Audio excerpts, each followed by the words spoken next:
So, welcome to another special episode of Men Talk. And tonight I get to delve back into the Devonian gene pool. No, sorry, not the gene pool, the Devonian talent pool. As I welcome a very special guest, singer, songwriter, guitarist, pretty much everything that I wanted to be when I was growing up. This guy's doing it, and he's doing it on the local circuit, which again, you're ticking one off of my bucket list there. I welcome Robin Hann. How are you? Hello. Yeah, I'm very well, thank you. Thank you for having me. No, that's good. That's my pleasure. Much like has happened with a couple of my guests lately, my algorithm on social media seems to be actually quite friendly to me, and it's been landing some really good stuff on my newsfeed, which is really how I discovered your page, your music, and I knew I had to get you on as soon as I started listening to you. So, yep, that's great to hear. You sort of put stuff out there, and you don't hear a lot back. So it's good to hear that it found works. Someone. Yeah, definitely. And I'm so glad it did. We'll delve into sort of your work in particular as we go through, in particular your album, which has been on my playlist now for a couple of weeks. But I guess in true nature of my podcast, because the reason I started this podcast way back is I wanted to delve into stories behind the stories. So I'm quite interested in, particularly with music, into where particular artists started out, what influenced them, and sort of going through stories behind their own songs. So that's kind of where I'd like to go at some point during this. Yeah. But sort of starting, if we go right the way back to, as far back as you can, when was it that you first discovered music or felt like you wanted to move into this field yourself? Music's just been in my entire life. I remember being a little kid and getting the, watching Top of the Pops and getting teletext to put the subtitles on so we could sing along to the songs and whatnot. As a little kid, my dad always had a huge CD collection, and I'd sort of, pick out the stuff that looked good as a little kid, which ended up being some things like, Frank Zappa, and just, bizarre sort of music. I wanted to play drums when I was about 7. Okay. And my mum was like, you got to learn to play the keyboard first. You got to learn to read music or whatnot. I think it was just a tactical decision to something a bit more palatable, really, for them. Yeah. It was probably a smart choice. Yeah. I did the keyboard at primary school and whatnot. I got into Oasis when I was about 10 years old. Okay. And that was the moment where I was like, that's what I want, that's what I want to do with my life. Started secondary school, and you could, have guitar lessons and, things like that. And, proper music classes, that sort of, allowed me access to a 5-stringed guitar that was, crusty and rusty, but that's all right. Still makes a sound. It served a purpose to get me through learning On Top of Old Smokey and Come As You Are and Smoke on the Water and all that kind of stuff. Yeah, all the things that are in Guitarist 101, really, to be honest. But go back to you picked up Oasis in particular there. So we grew up probably in the same era because my sister was an absolute massive Oasis fan. Just because I had to be that annoying little brother, I sided with Blur just so we had that that rivalry going on. But I must admit, I probably did enjoy more Oasis than I did Blur at the time. Sorry. No, carry on. I had a similar thing with my sister and My Chemical Romance when we were, young teenagers. Yeah. She became like this emo kid, the fringe and all that, and was just, and as a result of her being like that, I was like, My Chemical Romance, man, I ain't got time for it, blah blah blah. Okay. And it was only years later when you grow up a bit and you sort of like, realize. you're so, when you're a teen especially, you're so like, that music's rubbish. If you like it, you're rubbish. Yeah. I'm using friendly language, but yeah. And as you get older, the things that you thought were lame when you were younger, you're just like, now I'm just like the Bee Gees, man. Yeah. Great. Yeah. Even Yeah. ABBA, like, whereas 15-year-old me was like, oh, Well, anything retro is uncool back then. And I'm the same. I think I go back and I prefer a lot of older stuff now that I rubbish back then, but it's given me the chance now to really discover it. So it's exciting all over again. I've always been into sort of older music though. My dad's record, it was, the Clash, Led Zeppelin, things like that, So I had that at home, and then I'd go to school and everyone was into like Robbie Williams and Britney Spears and, even Oasis, it was the late 90s. It was, a different time. Music's just all, I think for as long as I can remember, it's the only thing that's ever sort of made me feel really like passionate about it. And I get that.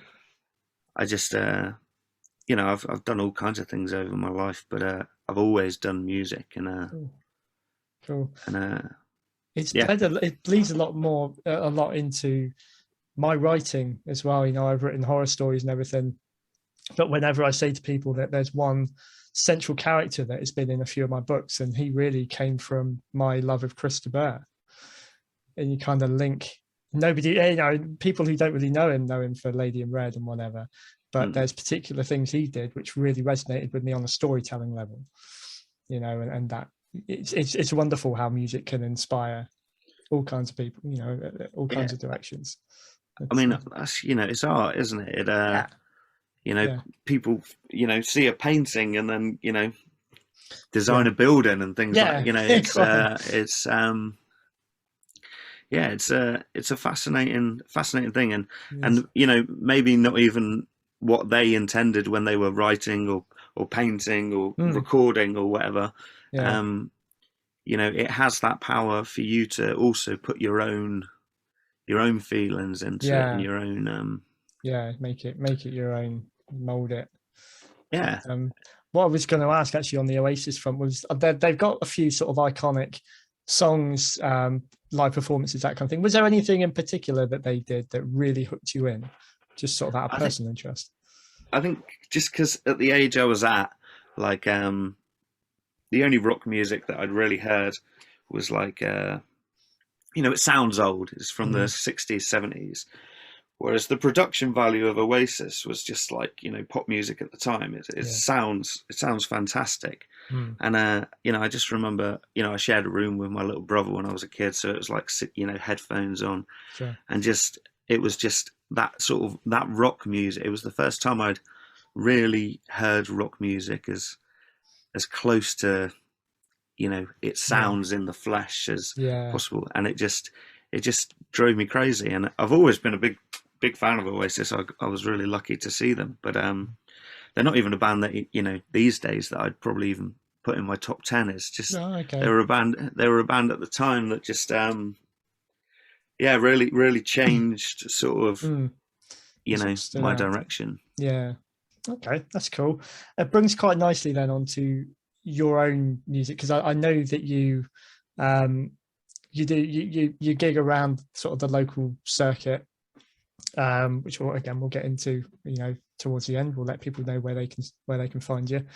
You do a mixture of covers and your own stuff, I understand. Is that right? It depends where you play. Okay, cool. I'm really lucky. I have a weekly slot at the Rock Garden in Torquay. But that is just covers. It's they want popular songs that people can sing along to, kind of thing. Okay. And some venues are like that. Outdoor in the summer. They want things that people can move to, I suppose. It's it is what it is. But you know, it's always fun getting to play music and interacting with people, and you know, people enjoying themselves and stuff. But whereas another venue I play a lot of the time, the Apple and Parrot in Torquay, is a very sort of live bands orientated kind of place, which is much more focused on like original music and stuff. Okay, so you have that outlet. That's cool. So I do a lot of like support slots there, like opening for, you know, people where I'm just doing half an hour of, you know, my songs. And then I also do the nights there where I just sort of play for the whole night and do a mix of my songs and covers and requests, or, you know. Awesome. Have you had any, and this is something I've always wondered whenever I've seen you know, live artists and that locally, when you get requests, have you had any odd requests that really a bit of a curveball that you're like, oh, I don't know if I know that one, or anything that really kind of takes you by surprise? I mean, there's been some stuff that like I couldn't even tell you the name of. Like, I listen to a lot of music. I've got quite a sort of not a photographic, because it's not a visual thing, but you know, auditory, you know, memory. But if I've never listened to it, if I've never heard it, like, you know, I can't look up the chords on my phone quickly and jam it out because I have no idea how it goes, kind of thing. So there's been all sorts. Some very drunk older lady was trying to convince me to play some like operatic backing, you know, for her to sing. Oh, I see. And I was just like, ooh. That's a big ass. Not sure what the owner is. Saturday night at 1 o'clock in Torquay. It's just like, I'm sorry, love, there's probably at the time. But I mean, Sweet Caroline is just like, is that popular? You know, oh yeah, man. It's, I think, you know, especially with the Euros, and I was going to say, just it's gone from rugby to football, and just now like it's just an anthem of, you know, people being together, isn't it? Almost at this point. So that gets a lot of requests. Speaking of Oasis, going back to Oasis, I'm gonna, after we've done this conversation, I'm gonna wonder why I spent so much time talking about Oasis. But for years it was like, you know, you can't play Wonderwall. That's just like, you know, sort of sacrilege, isn't it? Like, it's, you know, there's a couple of things like you don't go into a guitar shop and play Stairway to Heaven, things like that. And but in recent years, the last 2-3 years, Wonderwall's now another one that people are requesting, like, all the time. Like young people, like, you know, 18, 19, you know, it seems to have found another. I think, you know, they broke up long enough ago now that they're like a retro band. I think Wonderwall's one of those songs. I think that was the reason why song was the reason why I was steadfast in I don't like Oasis, even if I did Under the Surface, was that song, because it drove me nuts. It was everywhere back then. It's, and that can really I mean, I was a huge Kings of Leon fan as a teenager, like the early albums and stuff. And then Sex on Fire came out, and it was just like, you know, saturation. You know, every radio station, every TV show, every advert, you know, it was just everywhere.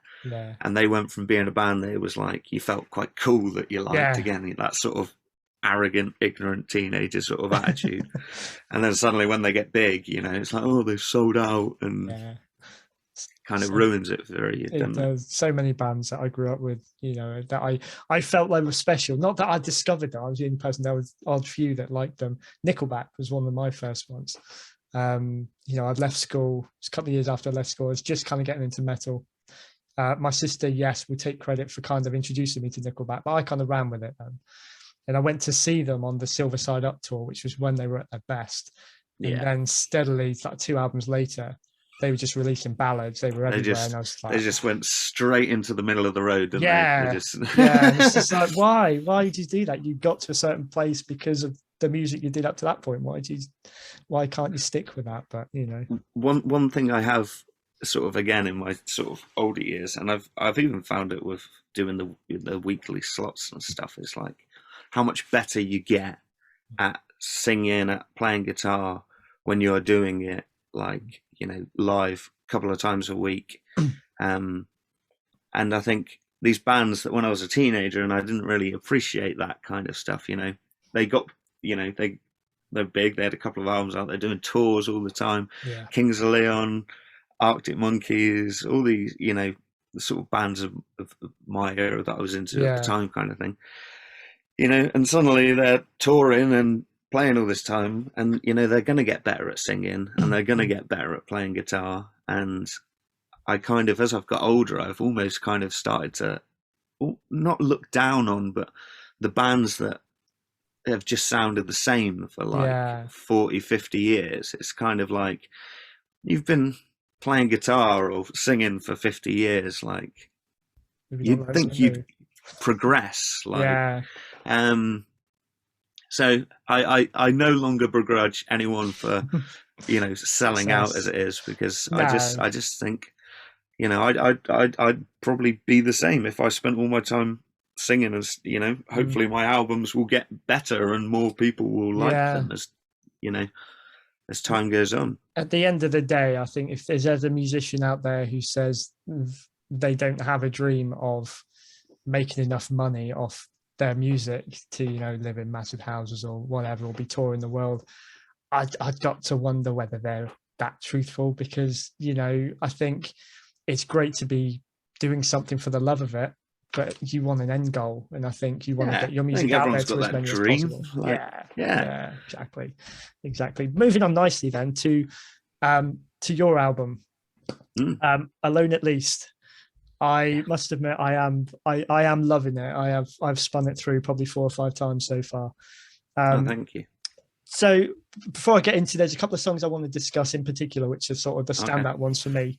But just sort of take us through your journey then, from obviously learning back when you learned to play music. At what point did you then start playing around with your own stuff and being able to actually write your own songs and put it together? How long before this album did that kind of fall into place?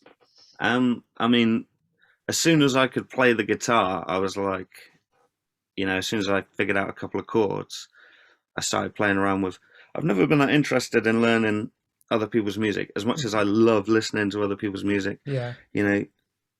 I've done my grades, and I did a degree in music, and the amount of songs that I have ruined for myself in enjoyment by sitting and learning the solo note for note and things like that. It's never appealed to me. And again, doing the covers and stuff, and I've been in cover bands and things like that. When you play these songs all the time, you can't listen to them anymore.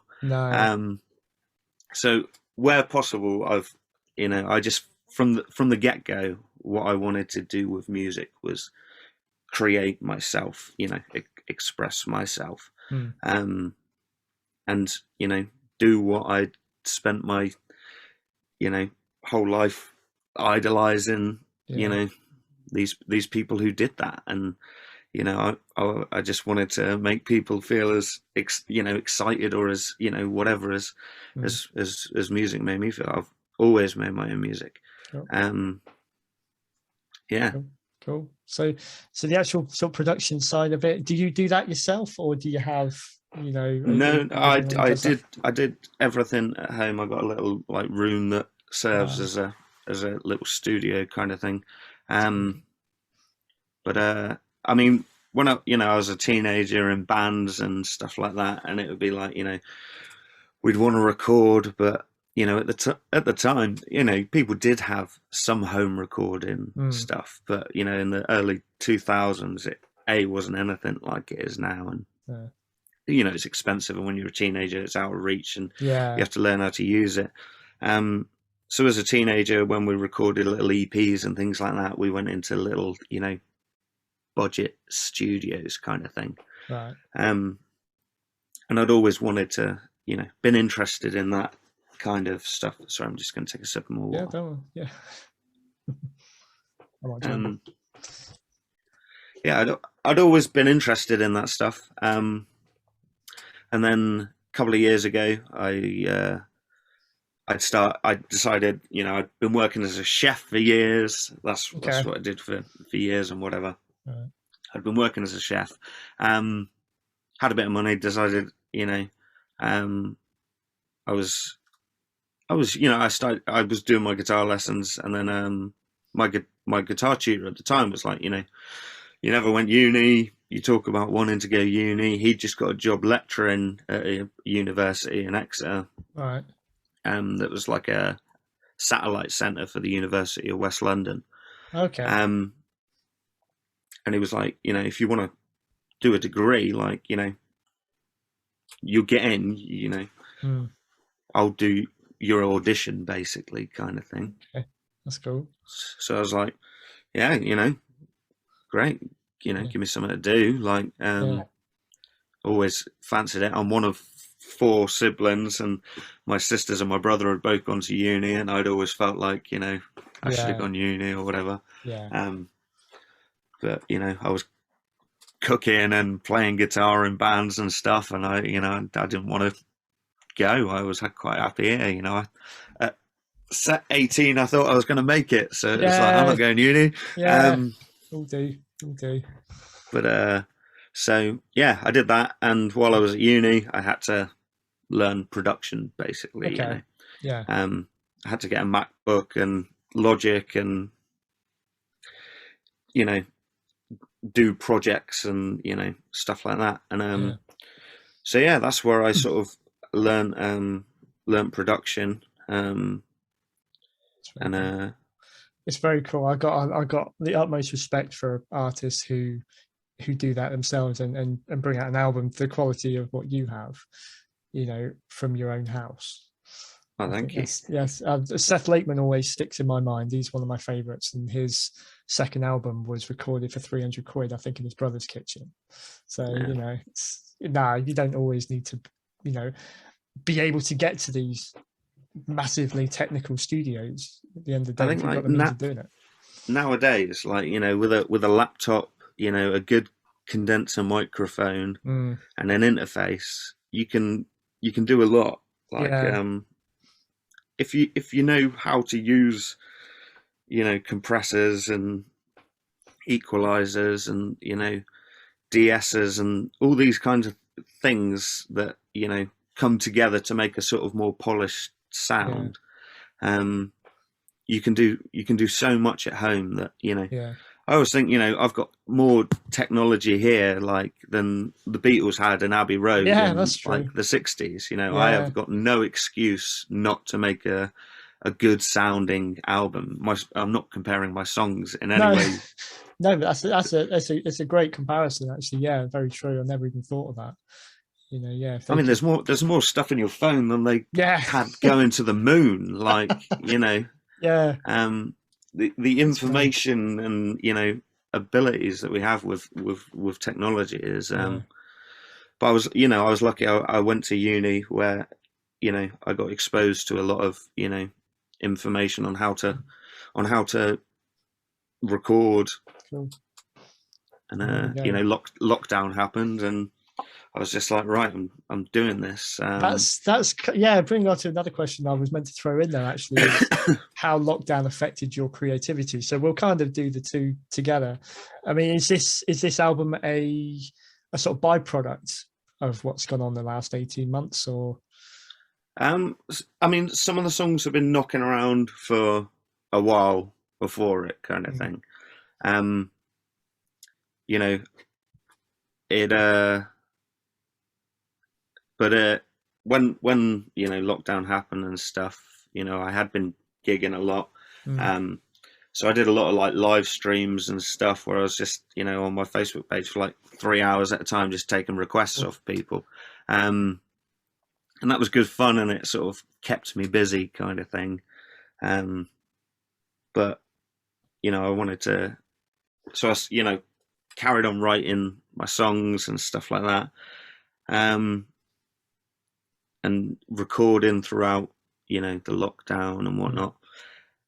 And I mean, it was all because, like, I turned 30 this year, and you know, I'd been in bands and recorded EPs and singles and whatnot, but I was like, I'd always wanted to have an album out, and it pained me that I was going to turn 30 without ever having a record out. So it became like, I have to get this done.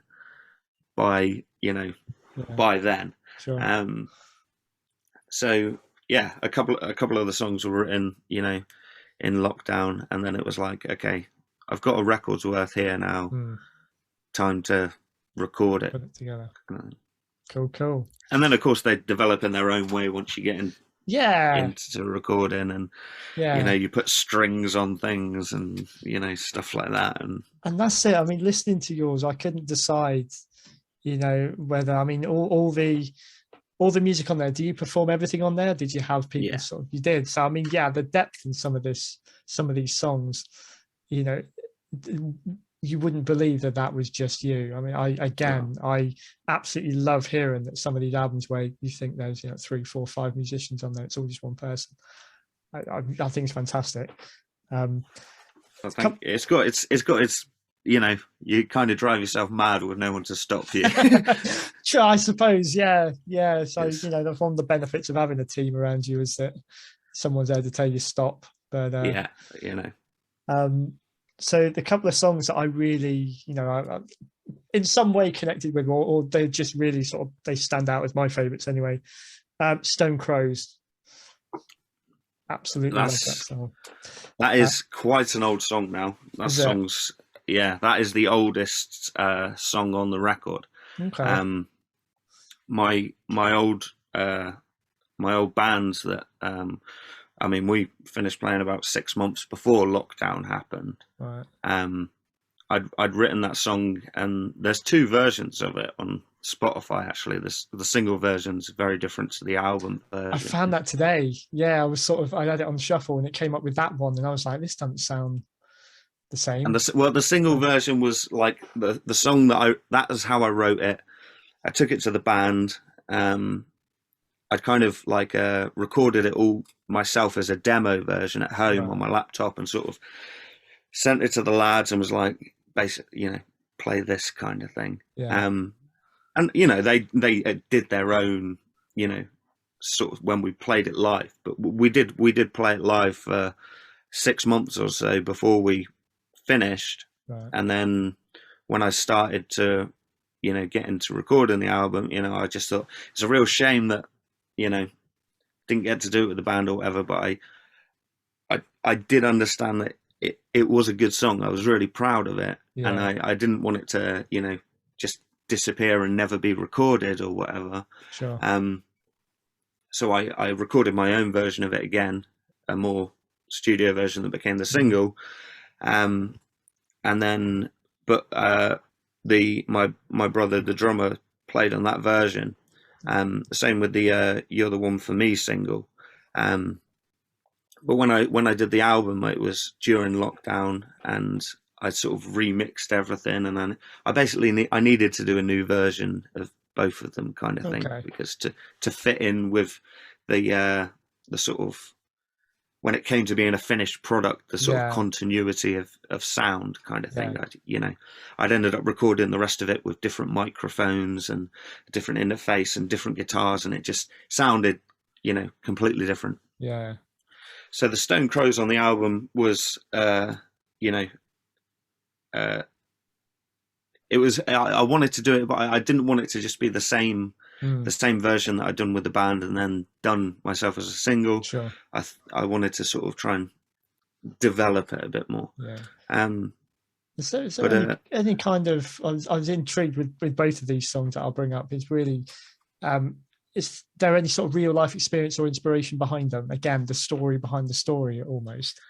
Yeah, I mean, it's all, I didn't write it as a whole out. It's not like a concept album or anything, but like I said about learning music and stuff, for me it's always been about like expressing myself and things like that. And a lot of my songs are about sort of, without being, it's just sort of failed relationships and things like that. And it's all those things that you think about a year later, that you didn't say at the time or whatever. So it's not so much specifically about a person, especially Stone Crows, because it developed over quite a long sort of time.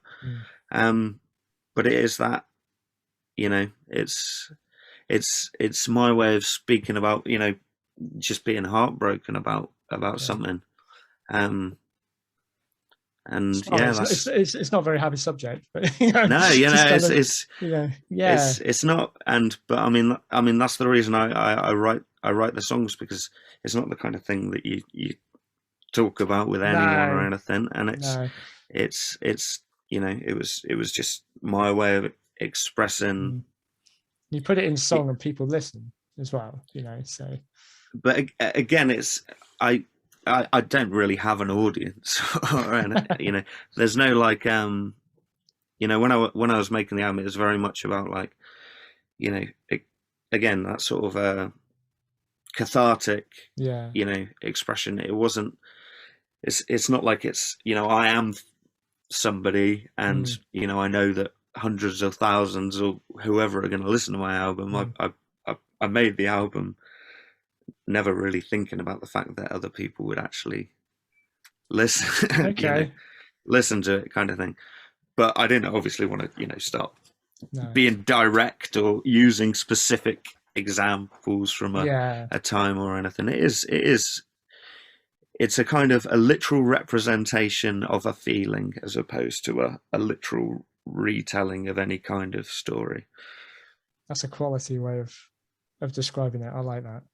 Sorry, I probably sound pretentious. No, I like that. No. Again, you know, I with my books and that, I don't particularly have an audience necessarily. You know, I've not set the world alight, but it's that kind of process for me of, you know, my first 3 novels came out of a very tough time, and that was me getting through it. That was me getting out of it. And you know, people make of them what they will, but for me, it's always got that meaning to it. It always grounds me to something. So the other song on there, which I really do love, is First Step is Sleep. Oh yeah, tell me a little bit about that one, because that does sound like it is, you know, you can kind of see where the inspiration was behind it, I suppose. But again, was it something specific? It was like it's, you know, it's quite on the nose, that song. You know, is I do struggle to sleep. I'm quite a sort of famous night owl, and yeah, it that was one where I had this guitar part to it, and yeah, the lyrics just kind of yeah, they are, you know, they are quite personal, kind of thing. You know, you kind of, sometimes you write things and then afterwards you realize sort of how layered they could actually, you know, be, or whatever. Again, it's quite a sort of sad, depressing, but generally it's quite a sad, depressing album. It's not a particularly. I was going to say, for anyone watching or listening to this who hasn't heard the album, this is not a depressing album at all. It's not one. And again, everyone's got their own taste, but I always say Coldplay is like music to kind of do yourself into at times. I don't get that from your album at all. It's quite an uplifting one in a way to listen to. And I think the music, the style of music, that was one thing I wanted to actually discuss, because for a lot of it, you can kind of, it really took me back anyway back to the 90s, listening to bands like Oasis. And I'm not just saying this was actually in my mind. Oasis, Cast, Cool, the Shaker, Lightning Seeds. I get that kind of feel from a lot of it. And then I think there's a couple in there, possibly like the intro to, I think, House on the Hill, is it? Where it's almost like you listen to the Shadows, because it's got that really quite intricate instrumental. I love the intro theme you have on your podcast, actually. Okay, cool. That like surf guitar kind of style. I think the Pulp Fiction soundtrack is one of those albums that I grew up as a teen listening to. Okay. You know, like Dick Dale, the Centurions. Yeah, I love that kind of sound. And House on the Hill definitely has that sort of reverby, tremolo-y guitar sound to it.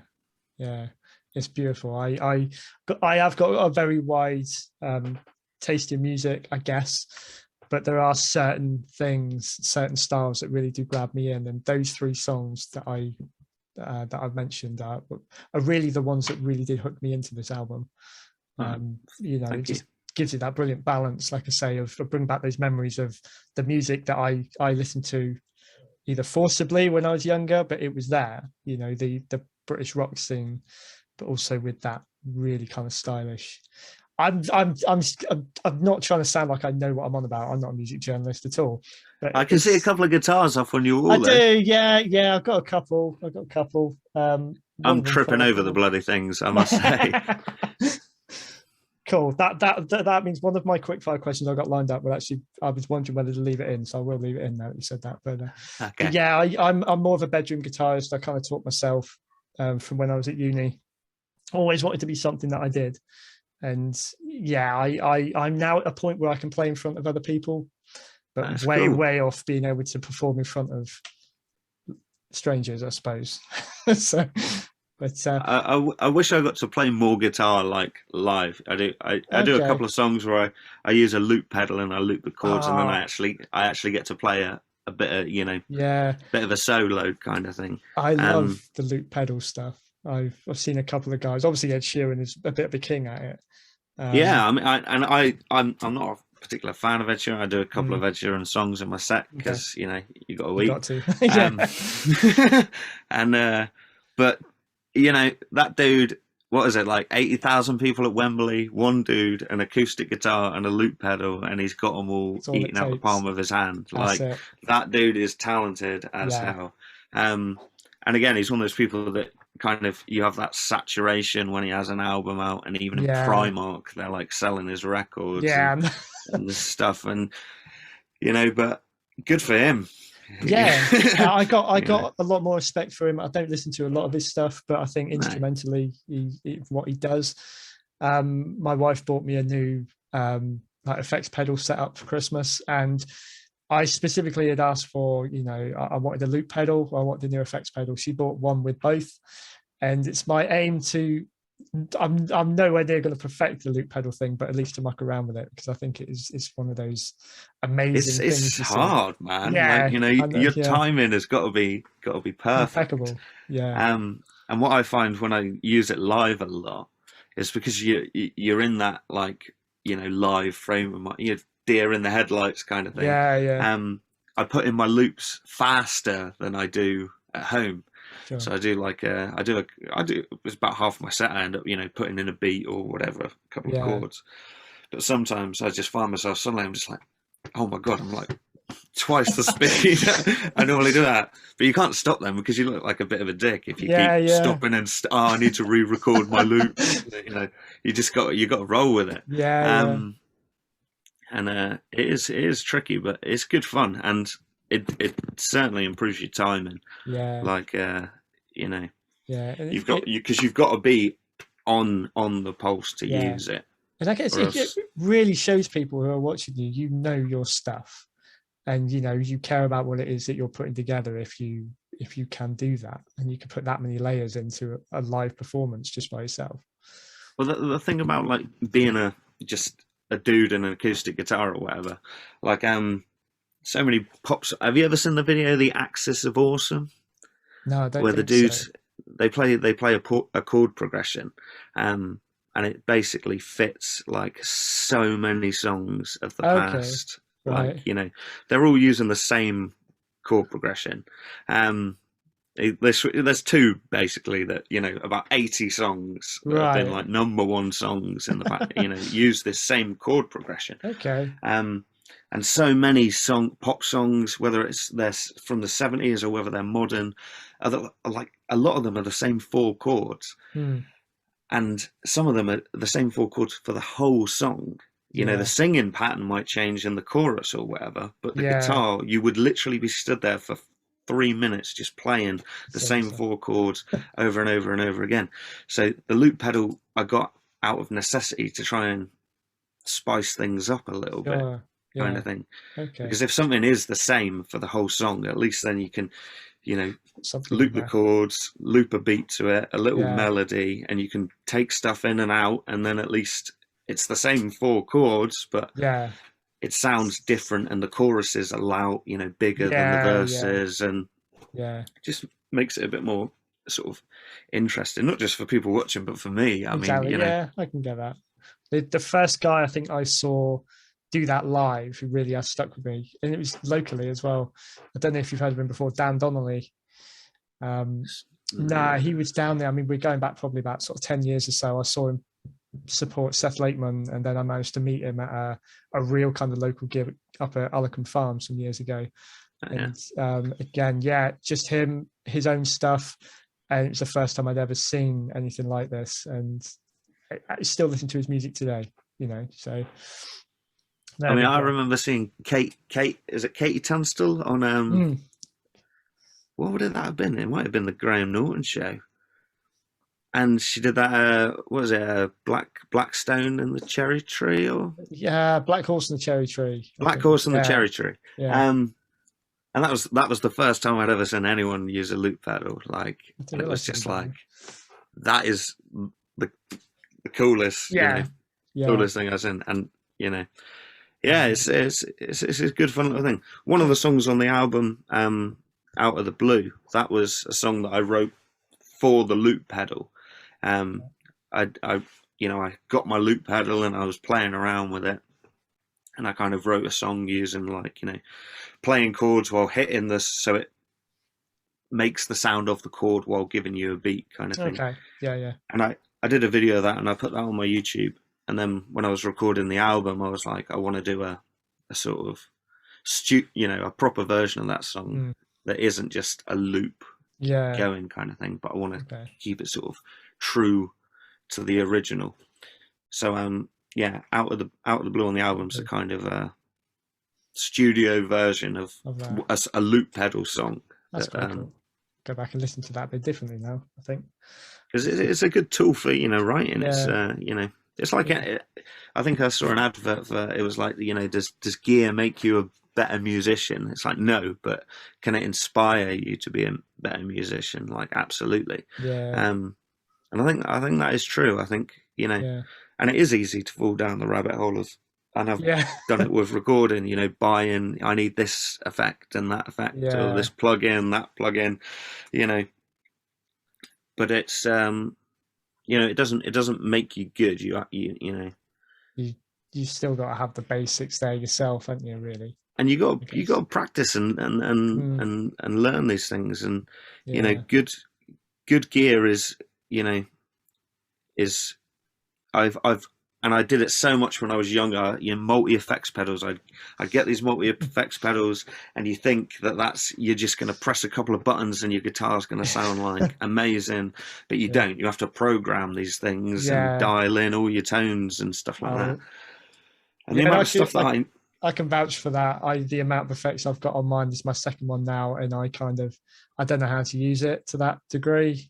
I find one sound I like, I play around with it, and then you leave it at that, and then you know, and you know, I've had loads of stuff that I've never got the potential out of it, kind of thing. And if I hadn't been at university with my, like, you know, Mac and Logic, I probably wouldn't have, you know. It was only because I was forced to, and again, you know, again with the loop pedal, I had to do an assignment with the loop pedal. It was only because I was forced to really sort of sit down and get into it, that I did it. It's, you know, it wasn't any kind of natural inclination, or you know, so I had a gun to my head, basically. And that's not a bad thing to have a gun to your head over, I suppose. I can think of worse things, but you know, it's each to their own. So, I mean, moving on, I just, in the last sort of portion of this, I think just have a little fun. So I've got these like quick fire questions. Okay. I fired, for those who may have seen it, I fired these at musician Matt Steady when I had him on a little while ago as well, and I thought they were good to use again. Okay. So just simply, you know, very very straightforward questions. Whether your answers are straightforward, that's up to you. Okay. Sorry, I talk a lot. That's all right. No worries. First one, electric or acoustic?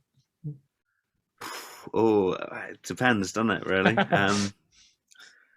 You know, it's horses for courses, isn't it?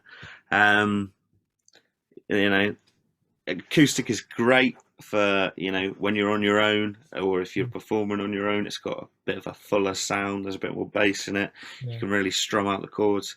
Or if you've got a couple of mates around and you pass around the acoustic and stuff like that, that's great. But also, you know, a huge Marshall stack turned up really loud with some distortion and just, you know, dive bombs and tapping and yeah, man, that's great as well. I you know, if I'm stuck on a desert island and I've got to choose one, it's going to be the acoustic, so I can sit there and just sing to the parrots. Okay, we'll come back to that desert island in a bit. Oh, sorry. No, that's all right. No, that's fine. That's fine.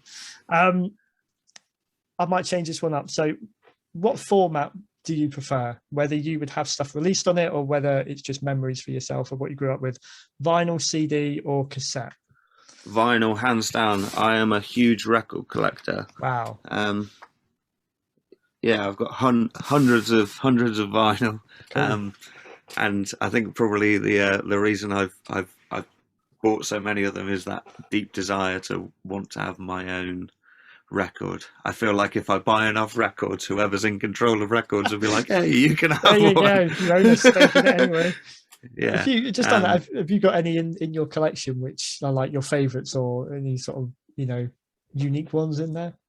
I've got quite a lot of unique ones. I was at a Libertines gig a couple of years ago, and they were recording it, and so I got the, like, you know, a single that's got, you know, the B-side on it. Well, yeah, is record. I was at the gig where it was recorded, which is quite cool. I've got Everything by Paul McCartney. I'm a diehard Paul McCartney fan. Okay. I've got quite. I'll probably reach it. I can't even see where I've put it now. I've got Eminem. I've got quite a lot of Eminem records. Okay, I've got quite a lot of rap records. Cool. But I've got Eminem with a song called "Foolish Pride" that he recorded when he was like 16. Right. And it is terrible, and he's kind of racist in it. Okay. And it's really, really bad, and it was like buried, but someone they made 500 copies of it. Okay. I've got one of those. That's quite cool. I used to love, when I left school, I discovered Eminem that summer of 2000, and I lived that year pretty much listening to him. It's that teenage angst. Oh, it's like crack for teenagers, isn't it? It's, yeah. No, I was always a big Eminem fan. Oh, you know, I've always liked all kinds of music. I mean, when I was a teenager, I'd have certain things that I was randomly like, that's you know, rubbish. Yeah. That's you know. Yeah. But generally, I've always been into all kinds of things. Cool. But yeah, definitely awesome. Vinyl, hands down. Marvelous. There we go. Ideal. I added the cassette thing in there because I know when I spoke to Matt Steady, he'd released one of his albums on cassette, and I thought that was such a cool thing. So it's cool, but you know, cassettes are. I mean, I don't want to be horrible about a format, but they are so redundant. Like, there's, I think the tapes had a really kind of short. Like, I remember like leaving cassettes, like, you know, on the dashboard of the car, and them like melting, and you know, things like that. And they were the most destructive, I think, of any. Yeah, and you know, none of my tapes that I had from when I was, you know, younger, like, will play anymore because tape deteriorates over time. Even if you look after it, you know, it just doesn't last. It's just not. I mean, vinyl's made a hell of a comeback, and I can't see many places bringing out cassette players.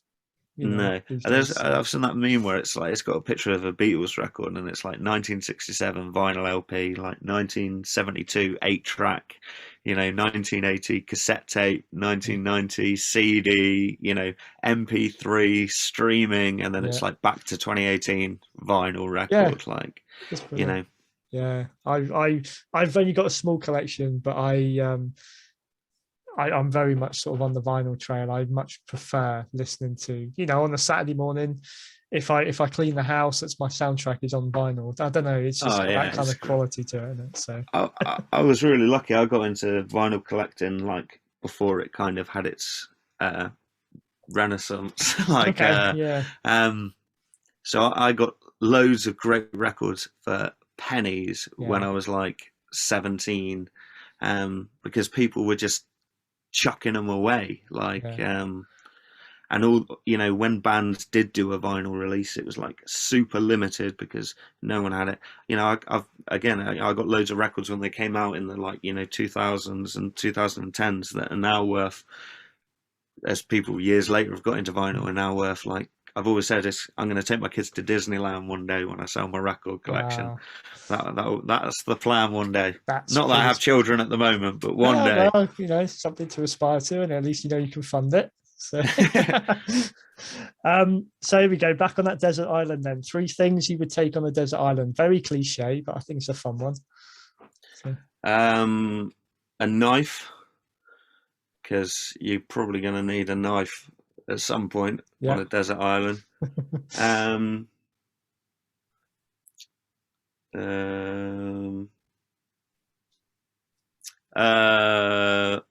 I like a flinty rocky thingy. I'm being smart. I'm not going to. No, you're going quite Bear Grylls on us now. So. And an acoustic guitar, and hopefully between an acoustic guitar, a knife, and a flint, I'll be all right. You'll survive, at least mentally. So off coconuts and parrots. There you go. Why not? You entertain the parrots and you eat the coconuts. So, if your house was on fire and you could save one item, which instrument would it be?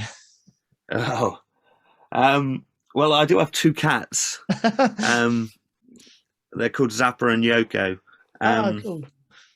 And they'd be, you know, what I'd get out first. If it was going to be an instrument,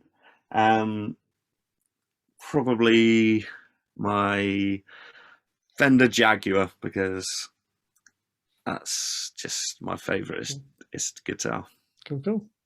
Ideal. Oh, actually, no, truth be told, a couple of months ago on Facebook Messenger, on Facebook Marketplace, a guitar came up for sale that has Robin written on the fretboard.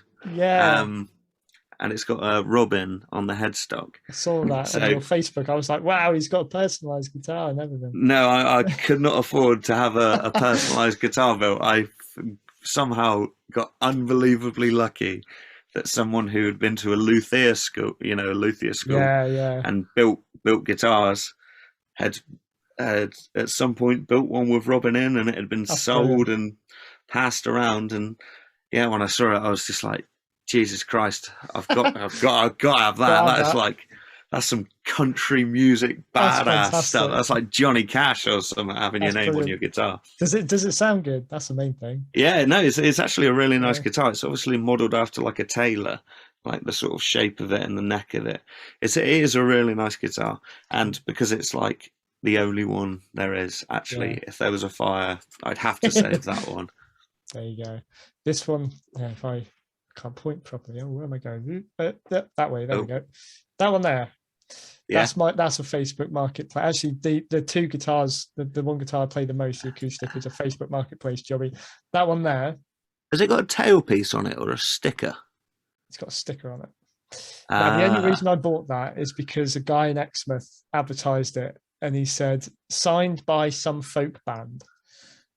So I had a quick look at the pictures and I was like, I recognise those names. And it's signed by Show of Hands, who I'm a massive fan of. So that's cool. Like, I'll have that. So it has lived on my wall. I haven't dared, because Steve Knightley's signature is slightly rubbed off, and I was like, I don't want to risk losing the rest. So it's just lived on my wall. So I don't know. Can you get some like, you know, what people spray on like paintings? I may well some lacquer or something. I may well have to try and do that so I can at least see what it sounds like. But because it will deteriorate over time. Yeah. I've kept it out of it used to be right above me here, like right next to a window, and I thought that's just going to fade it anyway. But there we go. Yeah. That's my kind of thing. So again, I'll throw in one more here. Actually, if you could collaborate with anyone, again a little bit cliche, but from a musician's point of view, if you could collaborate or perform with any musician, singer, whoever, past or present, who would it be that you would want to share that moment with?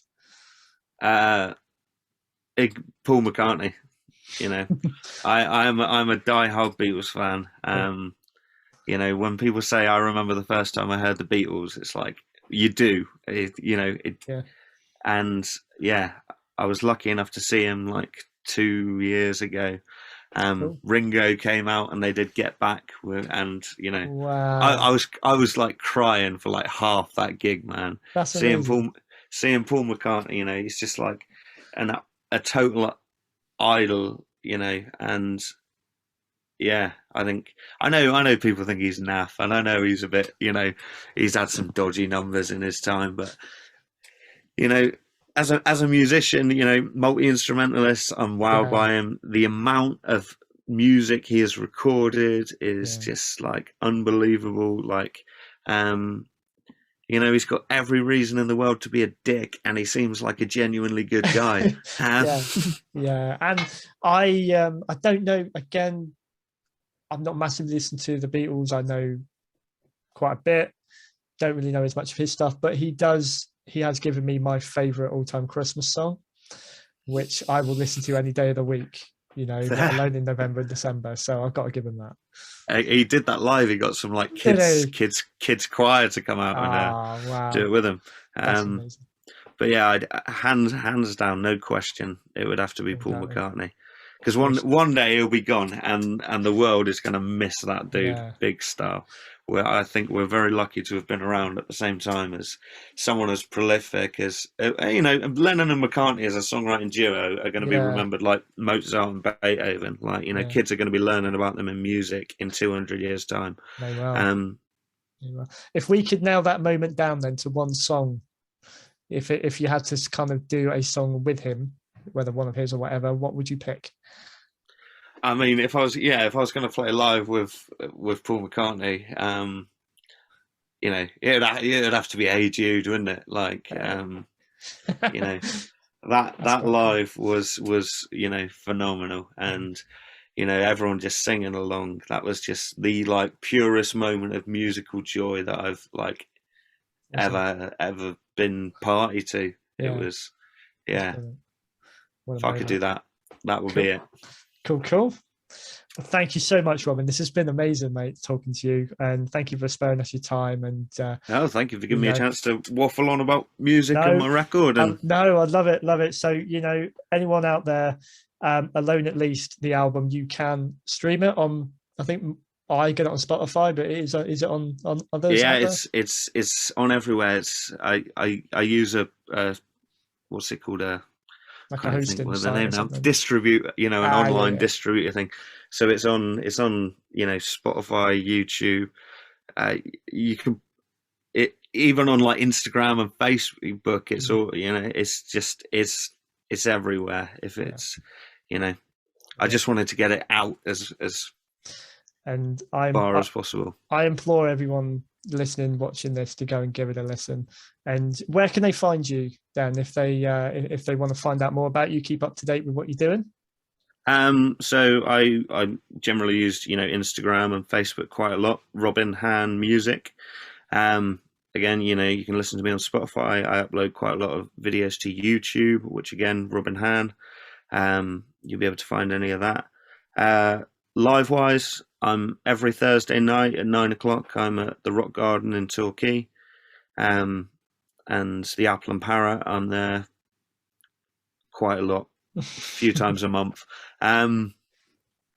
Yeah, and just generally out and about and around. But for updates on where you can actually see me, Facebook's probably the place. I make events for all my gigs and whatnot, so you can see them all laid out and where they're going to be. Brilliant. Cool. Well, thank you again, Robin Hann. This has been fantastic, and I am going to definitely try and get out there and see you live.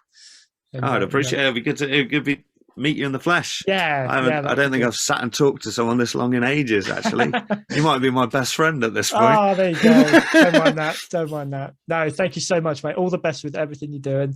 Everyone, get out there, listen to the album, and you know, keep up to date with what Robin's doing. Thank you very much. Appreciate it. No worries. Cheers, mate. Cheers, bud.